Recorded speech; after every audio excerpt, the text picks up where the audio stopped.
মাস্টাররোলের কর্মচারী ভাই বোনরা, আপনারা এই যে এখনও দেখছি আমি বিভিন্ন জায়গায় আমি এর আগে আমাদের কেন্দ্রীয় কমিটির উদ্যোগে সর্ব জনপদে একটা বড় ধরনের প্রোগ্রাম করছি।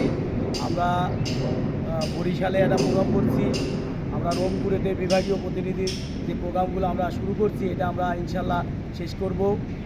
সামনে 5ই ডিসেম্বর আমাদের খুলনা বিভাগীয় প্রতিনিধি সভা আছে, সেটাও আমরা শেষ করব।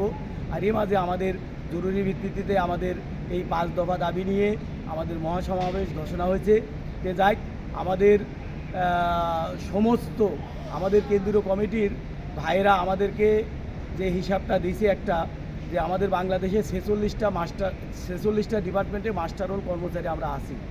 সেখানে আমাদের মেজরিটি পার্সেন্ট ডিপার্টমেন্ট অলরেডি আমাদের কেন্দ্রীয় কমিটির সাথে তারা চলে আসছে।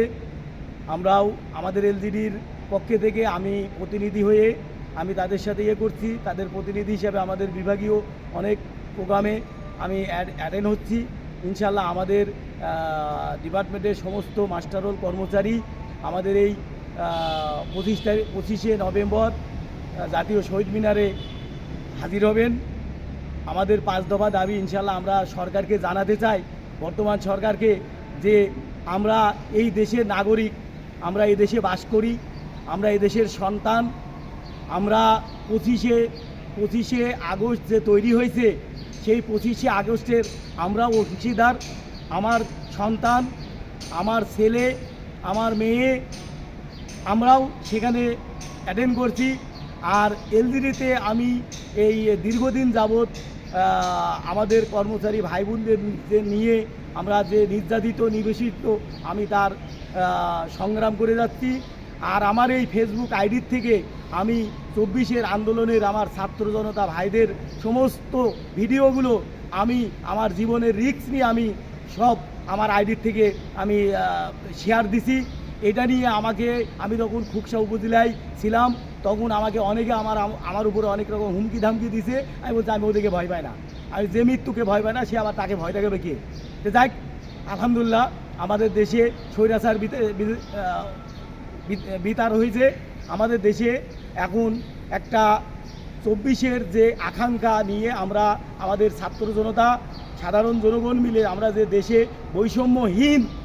বৈষম্য বাংলাদেশ তৈরি করতে চাইছি, তাই সেই বৈষম্যহীন বাংলাদেশের আকাঙ্ক্ষা নিয়ে আমরা মাস্টার রোল কর্মচারীরা বাংলাদেশের সরকার প্রধান ডক্টর ইউনূস স্যারকে অনুরোধ করব, আপনি আমাদের এই মাস্টার রোল কর্মচারীদেরকে এই বৈষম্য থেকে নিরসন করুন, আমাদের দাবি মেনে নিন, আমাদেরকে রাজপথে নামায়েন না।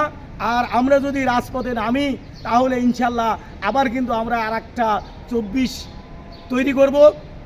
আল্লাহ হাফেজ। বাংলাদেশ নির্যাতিত নিবেশিত মানুষ তাদের অধিকার